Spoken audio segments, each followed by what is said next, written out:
Everyone. सो अभी अभी मैं कॉलेज से आई हूँ एंड अभी 4 बज चुके हैं। मुझे 4:30 से वापस पढ़ाई करनी है, तो मैंने सोचा कि एक सिट डाउन वीडियो बनाती हूँ आप लोगों के साथ, आप लोगों से कुछ बातें करते हैं, क्योंकि अभी नीट रिजल्ट्स आए हैं। आप लोगों को बहुत सारे डाउट्स होंगे काउंसलिंग से रिलेटेड, कॉलेज में जाएंगे, फर्स्ट ईयर में क्या क्या होता है, क्या बुक्स हमें लेनी है, क्या सामान हमें लेके जाना है, कहाँ हमें कॉलेज लेना चाहिए।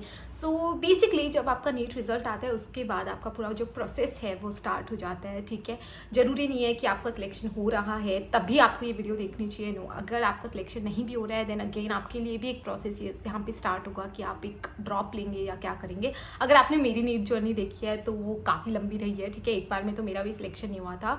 सो बहुत ज़्यादा निराश नहीं होना है, आपको अपने आप से पूछना है। बहुत सारे फैक्टर्स होते हैं, ठीक है, कि आपको ड्रॉप लेना चाहिए या नहीं लेना चाहिए। इफ़ यू गाइस वांट, मैं उस टॉपिक के ऊपर भी वीडियो बना सकती हूँ आप लोगों के लिए, कि अगर आपके कितने मार्क्स आ रहे हैं, कितने इंक्रीज होने के चांसेस है, किन लोगों को ड्रॉप लेना चाहिए, किन लोगों को ड्रॉप नहीं लेना चाहिए, तो उसके ऊपर भी मैं आप लोगों के लिए डेफिनेटली एक वीडियो ला सकती हूँ इफ़ यू गाइस वांट। ठीक है, पर अभी हम बात करने वाले हैं कि अगर आपने नीट एग्ज़ाम दिया था एंड आपने मेरी प्रीवियस वीडियो भी देखी होगी जिसके अंदर मैंने कट ऑफ्स, मार्क्स, रैंक्स की बात की थी, तो बहुत ही ज़्यादा कट ऑफ जो है वो हाई जाने वाली है as compared to previous years. ठीक है, एंड इसके पीछे के रीजंस क्या क्या हैं वो भी हमने बातें की थी। तो इस वीडियो के अंदर मैं सॉलिडली डिस्कस करने वाली हूँ कि आपकी आगे की लाइफ क्या होने वाली है। आपको फर्स्ट ईयर अगर आपका सिलेक्शन हो जाता है कहीं पे भी, ठीक है, नो मैटर आपके खुद के स्टेट में होता है, अनदर स्टेट में होता है, ओके, तो क्या आपके साथ होने वाला है। देखो, कहीं पे भी अगर आपको सीट मिलती है एमबीबीएस की, आप ले लोगे फॉर श्योर, है ना। बस ऐसी जगह मत चले जाना जहाँ की लैंग्वेज, जहाँ की लोकल लैंग्वेज आपको बिल्कुल समझ नहीं आती हो, तो थोड़ा मुझे ऐसा लगता है कि एडजस्ट करने में प्रॉब्लम हो सकती है ना। जैसे अगर आप साउथ साइड चले जाओगे और आप नॉर्थ इंडियन हो, तो वहाँ के खाने से, वहाँ के लैंग्वेज, अगर आपको लैंग्वेज नहीं आएगी, आप पेशेंट्स की हिस्ट्री कैसे लोगे, आप पेशेंट से बात कैसे करोगे, क्योंकि सेकेंड ईयर से ही आपकी हॉस्पिटल में पोस्टिंग स्टार्ट हो जाती है। दिन में 3 घंटे तक आपकी पोस्टिंग्स होती हैं एंड 3 घंटे आपको पेशेंट्स के साथ रहना होता है। उनसे आप सीखते हो, उनसे आप बात करते हो, उनकी आप हिस्ट्री लेते हो, जिससे आपको पता चलती है कि पेशेंट को क्या प्रॉब्लम है, आप डायग्नोसिस पे पहुँचते हो, है ना। तो अगर आप ऐसे किसी स्टेट में चले गए तो मेक श्योर कि आप वहाँ की लैंग्वेज सीख पाओ। और अगर आपके लिए वो चीज़ पॉसिबल नहीं है, अगर वहाँ की लैंग्वेज बहुत हार्ड है, तो एक बार सोच के फिर कॉलेज लेना। देखो, आई नो बहुत टेम्पटिंग होता है, अगर हमें कहीं पे भी कॉलेज मिल रहा है आफ्टर नीट, वो भी with these high cut offs, तो हम लेना प्रिफर करेंगे कि कहीं पे भी मिल जाए, कैसा भी कॉलेज मिल जाए, बस लेना है ना। लेकिन कुछ चीज़ें हैं जो आपको दिमाग में रखनी होंगी, क्योंकि नीट जो है वो लाइफ का एंड नहीं है। इसके बाद जर्नी बहुत स्मूथ नहीं होने वाली है। इट्स नॉट लाइक कि सब कुछ ही बहुत मैजिकल हो जाएगा, है ना। उसके बाद भी हम तो वैसे ही रहेंगे जैसे हम थे। एंड ये एक जर्नी है, ये हार्डशिप्स हैं, पढ़ाई है, कॉलेज है। तो जैसे अभी आप कोचिंग जाते हो, सुबह उठ के शाम को आते हो, वैसे ही आप कॉलेज जाओगे, शाम को आओगे, है ना। तो बहुत कुछ चेंज नहीं हो जाएगा, बट हाँ, उसी के साथ साथ बहुत कुछ चेंज होता भी है, ठीक है। लेकिन आप बहुत पॉजिटिव हो जाते हो, तो इन सब के ऊपर मैं ऑलरेडी बात कर चुकी हूँ, तो वो हम बातें नहीं करेंगे। यहाँ पे मैं आपको थोड़ा सा रियलिटी चेक देना चाहूँगी कि at least just for the sake of doing MBBS कोई भी कॉलेज मत ले लेना जहाँ पे जाके आप बाद में सफ़र करो, ओके। तो थोड़ा सा सोच के, सारे फैक्टर्स को कंसिडर करके फिर ही अदर स्टेट में कॉलेज लेना। अब अगर मैं राजस्थान की हूँ, हरियाणा में कॉलेज ले लेती हूँ, ज़्यादा डिफरेंस नहीं मुझे देखने को मिलेगा। अगर मैं दिल्ली में रह रही हूँ अभी और मैं राजस्थान से हूँ वैसे, तो मुझे कोई भी डिफरेंस नहीं पता चल रहा है, क्योंकि दिल्ली में ना मोस्टली राजस्थान, हरियाणा यहीं के लोग आते हैं, ओके। और अगर आप नॉर्थ इंडियन हो प्रॉपर और एकदम ही आप एक ऑपोजिट साउथ में चले जाते हो, वहाँ का खाने में, वहाँ के लैंग्वेज में आपको बहुत सारे प्रॉब्लम्स, वहाँ पे एडजस्ट होने में आपको प्रॉब्लम्स हो सकती है ना। तो आपको फिजिकली, मेंटली हर तरीके से परेशान कर सकती है। तो इसलिए मैं आपको बोल रही हूँ कि एक बार इसके बारे में सोच लेना, otherwise it's completely up to you. लेकिन हाँ, ये सारे फैक्टर्स थोड़े ध्यान में रखना। अब हम बात करने वाले हैं कि अगर आपका बहुत अच्छे से काउंसलिंग हो जाता है, बहुत अच्छा आपको कॉलेज मिल जाता है अपनी पसंद का, तो फिर आपको क्या करना चाहिए। देखो, काउंसलिंग की एक और मैं आपको बात बता दूं, मेरे टाइम तक ऑफलाइन काउंसलिंग होती थी, तो offline counselling was very much different. और मैंने ऑनेस्टली मैं आपको बताती हूँ, मेरी जो रैंक थी उसके अकॉर्डिंग मुझे पता था कि मुझे कौन सा कॉलेज मिलेगा। सिर्फ मैंने एक IPU यूनिवर्सिटी की काउंसलिंग करवाई एंड वही कॉलेज मैंने लिया। मैंने अननेसेसरी ना कोई फॉर्म्स भरे काउंसलिंग के, आप उसे मेरी गलती बोल सकते हो, आप बोल सकते हो कि नहीं नहीं चांस तो लेना चाहिए था, but I was being very practical at that time. मुझे पता था कि मेरी रैंक के साथ मुझे कहाँ मिलेगा और कहाँ नहीं मिलेगा, तो मैं एकदम प्रैक्टिकल थी और एटलीस्ट जहाँ मेरी चांस है वहाँ मैं कोई रिस्क नहीं लेना चाहती थी। तो सिर्फ वहीं की मैंने काउंसलिंग करवाई। IPO में उस वक्त ऑफलाइन काउंसलिंग होती थी, अभी ऑनलाइन हो गई है यहाँ पे भी, है ना। तो ऑनलाइन काउंसलिंग है, तो मेक श्योर अगर आपके बहुत अच्छे मार्क्स हैं, ठीक है, तो एक साइबर कैफ़े होते हैं, आजकल काउंसलर्स होते हैं जो आपकी काउंसलिंग वगैरह करवाते हैं, वो कुछ चार्ज करते हैं, but that's completely worth it. अगर आपको लग रहा है कि आपको कॉलेज मिल सकता है और भी बेटर कॉलेज मिल सकता है, तो फिर आप एक काउंसलर हायर कर सकते हो। वो आपका एकदम पूरा जो काउंसलिंग का प्रोसेस है बहुत कन्वीनियंट, बहुत ईजी बना देंगे। तो वो चार्ज करते हैं, आई कम्प्लीटली अंडरस्टैंड कि कुछ पैसे वो लेंगे, बट बहुत ज़्यादा चांसेस हैं कि आप अगर खुद से काउंसलिंग करवाओगे तो आप उतना बेटर कॉलेज ना ले पाओ। अब देखो, अगर आपके बहुत ही अच्छे मार्क्स है, like you are getting something 700, 690, 695, then definitely आपको पता है कि मौलाना आज़ाद मिल जाएगा मुझे, तो आप चॉइस फिलिंग में सबसे फर्स्ट वही कॉलेज रखोगे, आपको मिल जाएगा, ठीक है।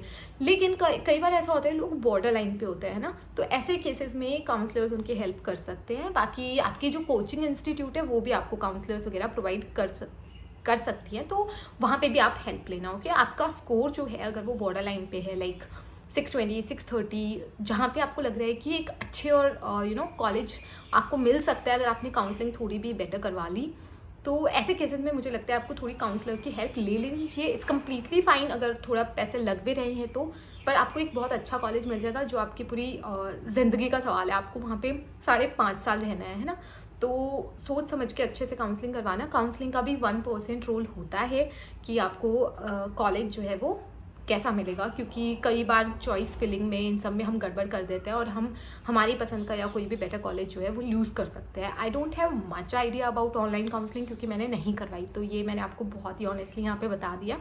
मुझे डाउट पूछते हैं लोग काउंसलिंग वगैरह कैसे करवाएं, तो उससे रिलेटेड मैंने आपको ये बातें बता दी कि या तो आपको देखो एक काउंसलर हायर करना पड़ेगा, आसपास के साइबर कैफ़े में पूछो अगर वो लोग काउंसलिंग करवाते हैं, तो आपकी जो कोचिंग इंस्टीट्यूट था, B it online B it offline, उसके टीचर्स से बात करो, उनके पास काउंसलर्स होते हैं। ओके, तो यहाँ से आप सपोर्ट ले सकते हो। मुझे ज़्यादा आइडिया नहीं है, मैंने ट्राई करा कुछ वीडियोस देखने का, सीखने का, बट बहुत सारे कोचिंग इंस्टीट्यूट्स वगैरह हैं वो खुद काउंसलिंग में हेल्प करते हैं, तो आप वहाँ से हेल्प ले सकते हो। ओके, अब हम बात करते हैं कि आपके बहुत अच्छे मार्क्स मिल रहे थे और आपको एक बहुत अच्छा कॉलेज मिल जाएगा for sure. Okay, first counselling में, सेकंड काउंसलिंग में आपके मार्क्स बहुत ही अच्छे हैं, like it's around 650, 640 plus, 630 plus, तो आपको कॉलेज तो मिल ही जाएगा फॉर श्योर।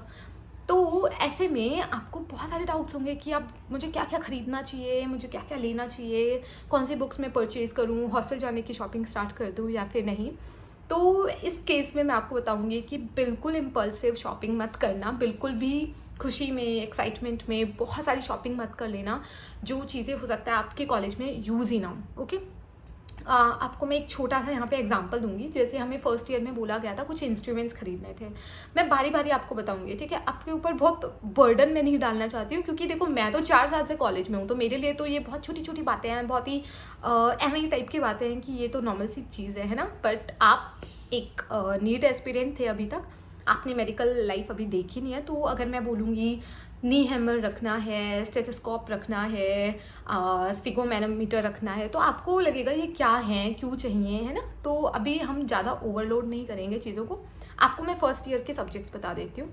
फर्स्ट ईयर के सब्जेक्ट आपके होता है फिजियोलॉजी, ठीक है, बायोकेमिस्ट्री एंड एनाटमी। तो एनाटमी जो है उसके लिए एज सच आपको एक डिसेक्शन किट चाहिए होती है और बुक्स चाहिए होती है, ठीक है। उसके अलावा वहाँ पे आपको इतने कोई इंस्ट्रूमेंट्स नहीं चाहिए होते हैं, छोटी मोटी चीज़ें चाहिए होती है, HNE पेंसिल्स चाहिए होती है। वो आपको कॉलेज में जाने के बाद अच्छा खासा टाइम मिलेगा, सब बताया जाएगा, आसपास में स्टोर होगी, वहाँ पे मिल जाएगा। तो डिसेक्शन किट इज़ समथिंग आप अपने सीनियर्स से वहाँ पे जाके कॉन्टैक्ट करोगे, वो भी आपको दे देंगे, ठीक है। एनाटमी के अंदर आप डिसेक्ट करते हो, बेसिकली कैडेवर्स आपको मिलते हैं, डेड बॉडीज़ जिन्हें हम बोलते हैं, तो उनको प्रिजर्व करके रखा जाता है, कैडेवर होता है। एंड एक 10 के ग्रुप में, हमारे कॉलेज में तो 10 के ग्रुप में एक बॉडी मिलती थी एंड हम उसे कट करते थे, तो वो कटिंग के लिए एंड वो सब के लिए हमें एक डिसेक्शन किट चाहिए। ओके, क्योंकि हमें डाइसेक्ट करना है तो डिसेक्शन किट चाहिए। मत खरीदना, सिर्फ मेरे कहने से अभी मत खरीदना, ठीक है, क्योंकि आप मुझे मेरे सीनियर से मिल गई थी वो। तो अननेसेसरी पैसे वेस्ट मत करना, क्योंकि सिर्फ फर्स्ट ईयर में आपके रिसेक्शन किट काम आती है, फिर कभी काम नहीं आएगी। तो सीनियर से बात करना, मिल जाएगी सीनियर से तो ठीक है, अदरवाइज फिर आपको परचेज करनी ही पड़ेगी। अब आ जाते हैं सेकेंड सब्जेक्ट के ऊपर, विच वॉज बायोकेमिस्ट्री। तो बायोकेमिस्ट्री में एज सच आपको कोई इंस्ट्रूमेंट नहीं चाहिए, उनकी बुक्स होती है, लैब मैनुअल्स होती है, सब प्रोवाइड किया जाएगा, या फिर सब आपको कॉलेज में जाने के बाद बताया जाएगा कौन सी बुक्स लेनी है, क्या लेना है, वो आप वहाँ जाके खरीद लोगे। ओके। थर्ड सब्जेक्ट आता है फिजियोलॉजी। तो फिजियोलॉजी जो होता है इसके अंदर बहुत डाउट रहता है, क्योंकि हमारे टीचर्स ने हमें आते ही बोल दिया था आपके पास स्टेथोस्कोप होना चाहिए, आपके पास एक बीपी एपरेटस खुद का होना चाहिए जिसको हम स्फिग्मोमैनोमीटर बोलते हैं, आपके पास एक नी हैमर होना चाहिए, आपके पास एक टॉर्च लाइट होनी चाहिए। तो ये सारी चीज़ें खरीदनी है। अब टू बी वेरी ऑनेस्ट, मैंने एक स्टेथोस्कोप खरीदा था, उसके अलावा मैंने कुछ नहीं खरीदा। ओके, फर्स्ट ईयर में, क्योंकि ये सारे इंस्ट्रूमेंट्स लैब में भी होते हैं। ओके, जो फिजियो लैब हम जाते हैं वहाँ सब होते हैं, उन्हीं की हेल्प से वो सिखाते हैं, हम उन्हीं को यूज़ करके सीख भी लेते हैं। तो मुझे ऐसा उतनी नीड फील नहीं हुई, बट ये जो भी इंस्ट्रूमेंट्स उन्होंने बताए हैं ना, वो इवेंचुअली आपको सेकेंड, थर्ड, फोर्थ ईयर में काम आएंगे ही आएंगे। जैसे अभी मैं अपनी फाइनल ईयर में हूँ, नी हैमर हमें चाहिए, मेडिसिन में चाहिए, ऑर्थो में चाहिए। ओके, हमें टॉर्च लाइट थर्ड ईयर में चाहिए ही चाहिए थी, ईएनटी था, ऑप्था था, तो आँख कान में आपको टॉर्च मार के देखनी पड़ेगी। पेन टॉर्च आती है बिल्कुल छोटी सी, तो वो भी आपको खरीदनी होती है। तो फिजियो के जो इंस्ट्रूमेंट्स हैं ना, वो हमेशा काम आएंगे। तो अगर आप फर्स्ट ईयर में ही खुद के खरीद लोगे, स्टेथोस्कोप इज़ वेरी मैंडेटरी। आजकल वो आपको मिल भी जाता है जब आपकी एप्रिन सेरेमनी होती है, तो फर्स्ट ईयर स्टूडेंट्स को एप्रिन भी दिया जाता है, और उसके साथ साथ स्टेथोस्कोप भी दिया जाता है। तो आई गेस वरना तो खरीदना ही है। Stethoscope is mandatory. कुछ भी काम नहीं आए तो एटलीस्ट फ़ोटोज़ में या फिर आप ऐसे लगा के फील लेने में ही आपको काम आएगा, but it is really important कि आपके पास एटलीस्ट फर्स्ट ईयर में स्टेथोस्कोप तो हो। अब मैं आपको एक छोटा सा एग्जांपल देती हूँ कि मैं क्यों बोल रही हूँ कि अभी से जाके मत खरीद लेना। तो एक नी हैमर जो है वो बहुत अलग टाइप का आता है, ठीक है, जिसके आगे ऐसे वी शेप में, let me show you a pic. Okay, so ये आपको फोटो में दिख रहा होगा कि ये एक नी हैमर है, ठीक है, नी हैमर है। तो हम इससे रिफ्लेक्सेस चेक करते हैं। अगर आप तो एकदम अभी अभी निकले हो एनसीईआरटी पढ़ के, तो वहाँ पे नी जर्क आपको एक डायग्राम बना हुआ है, उसके अंदर पूरा बताया हुआ है ना, नी जर्क रिफ्लेक्स क्या होता है। तो वो सभी और भी बहुत सारे हम रिफ्लेक्सेस चेक करते हैं with the help of this knee hammer. तो बहुत सारे स्टूडेंट्स ने ये वाली नी हैमर खरीद ली, क्योंकि फिजियो में बोला गया था हमें कि चाहिए। बट आगे आते आते मेडिसिन में, ऑर्थो में हमें बोला गया है कि नी हैमर आपकी ये वाली होनी चाहिए, ठीक है। तो ये वाली नी हैमर उनको चाहिए होती है और वो वाली नी हैमर उनको नहीं चाहिए होती है। तो इसीलिए मैं आपको बोल रही हूँ एकदम से जाके सब कुछ मत खरीद लेना, पहले कॉलेज जाओ। कॉलेज हॉस्टल में जब आप जाओगे ना, तो आपको बहुत सारी चीज़ें चाहिए, और वो चीज़ें एक बेसिक, अगर आप नीट कोचिंग भी ले रहे हो और वहाँ एक हॉस्टल में रह रहे हो, तो वहाँ आपको क्या क्या चाहिए, सेम टू सेम वो सारी चीज़ें आपको एक हॉस्टल में चाहिए, ठीक है। अगर आप चाहोगे कि हॉस्टल में क्या क्या चीज़ें चाहिए उनके ऊपर वीडियो बनाऊँ, तो डेफिनेटली बना दूँगी मैं। यार गद्दा चाहिए होता है, मतलब बेसिक जो चीज़ें हैं, आपके कपड़े होने चाहिए, आपका टॉवल होना चाहिए, ब्रश होना चाहिए, बाकी साबुन वगैरह होनी चाहिए, बकेट होनी चाहिए, उसके अलावा गद्दा, बेड, एंड मैं देख रही हूँ कि मेरे पास क्या क्या है। तो वो सारी चीज़ें आपके पास होनी चाहिए, बेसिक एमिनिटीज़ जो आपके सर्वाइवल के लिए आपको नेसेसरी है। बाकी तो आप वहाँ जाके खरीद ही लोगे, है ना। और हर कॉलेज का, हर हॉस्टल का थोड़ा थोड़ा डिफरेंट होता है, तो वो आप देख लेना। जो भी लिस्ट आपको प्रोवाइड की जाए, बस उसको ब्लाइंडली फॉलो मत करना, क्योंकि यार वो हर चीज़ लिख देंगे कि 2 पेयर या 3 पेयर या 4 पेयर ऑफ कर्टेंस ले आओ, जैसे हमारी लिस्ट में लिखा हुआ था एक ब्रूम ले आओ। अब क्या होता है ना कि हम तो 2 लोग रहते थे एक रूम में, 2 सीटर रूम था हमारा। तो अगर मैं भी वो सारा सामान ले आती, मेरी रूममेट भी ले आती, तो अननेसेसरी फालतू का भर जाता रूम, है ना। तो इसलिए हमने यहाँ आए एंड फिर हमने कुछ चीज़ें उन्होंने खरीदी, कुछ चीज़ें मैंने खरीदी। तो इस तरीके से हमने रूम भी थोड़ा खाली खाली रखा, थोड़ा अच्छा रखा, एंड हमने मिलके शेयरिंग में चीज़ें खरीद ली। तो हमारे लिए भी काफ़ी कन्वीनियंट होगी वो सब चीज़ें। तो बहुत ज़्यादा शॉपिंग मत करो, आपको वीडियोस मिल जाएंगे जिसके अंदर XYZ पता नहीं कितनी सारी चीज़ें खरीदने के लिए बोल दिया।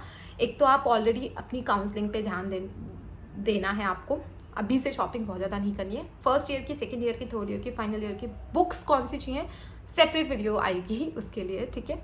क्योंकि अभी तो आई हैव इनफ आइडिया कि कौन कौन सी बुक्स चाहिए होती है। बाकी यूनिवर्सिटी टू यूनिवर्सिटी थोड़ा डिफरेंट होता है, लेकिन हाँ स्टैंडर्ड बुक्स तो सेम रहती है, तो उसके ऊपर मैं अलग से वीडियो बनाऊंगी। ये बहुत ही रैंडम हमारी चिट चैट हो गई आई गेस, लेकिन फिर भी लेट मी नो आपको एग्जैक्ट किस टॉपिक के ऊपर वीडियो चाहिए, क्योंकि मैं सीरीज़ बनाने का सोच रही हूँ। मुझे चाहिए कि मैं आपसे एक चिट चैट वीडियो डेली कर पाऊँ एंड उसके अंदर मेरे अंदर जो भी नॉलेज है, इन्फॉर्मेशन है, वो आप लोगों के साथ शेयर कर पाऊँ, क्योंकि over the years like 4.5 years मुझे होने वाले हैं, तो मैंने काफ़ी कुछ सीखा है यहाँ पे। देखो, आप कहीं रहते हो ना तो बहुत कुछ नॉलेज आप गेन करते ही हो, तो एक्सपीरियंस गेन करते हो। तो I just want to share my knowledge, my experience with you people to make your life a little bit easier. तो आप जो मुझे बोलोगे ना इस कमेंट सेक्शन में, उस टॉपिक के ऊपर मैं वीडियोस लेके आऊँगी फॉर श्योर। लेकिन आप है ना थोड़े रेलिवेंट टॉपिक्स डालना, ऐसे कोई रैंडम मत डालेना। और हाँ, मनाली के फुल व्लॉग के लिए लोग बोल रहे थे, एज सच मैंने फुल व्लॉग रिकॉर्ड ही नहीं करा है लेकिन मैं एक ऐसी सिट डाउन वीडियो एंड उसके अंदर वो सारी क्लिप्स मनाली के व्लॉग की इंसर्ट करके आपके लिए एक फुल व्लॉग बनाऊंगी अच्छा खासा, जो कि आपके लिए प्लेजेंट हो टू सी एंड उससे आपको थोड़ी इन्फॉर्मेशन भी मिले, ताकि आप कभी घूमने जाओ, आपका सिलेक्शन हो गया है, उसको सेलिब्रेट करने जाओ तो थोड़ा आपको हेल्पफुल रहे। आप चाहोगे तो मैं कॉन्टेक्ट डिटेल्स भी शेयर कर दूंगी, जो भी कॉटेज में हम रुके थे एंड जिनसे भी हमने स्कूटी बाइक जो बुक की थी, तो आप वो भी आपकी हेल्प कर देंगे वहाँ पे जाने के बाद। सो that's it for this video. I know बहुत रैंडम वीडियो था, आई डोंट इवन नो कि मैं इसका थंबनेल और टाइटल क्या रखूँगी। So that's it for this video, bye bye. अभी मुझे पढ़ने जाना है, इट्स ऑलरेडी 4:33 हो गया है, सो बाय।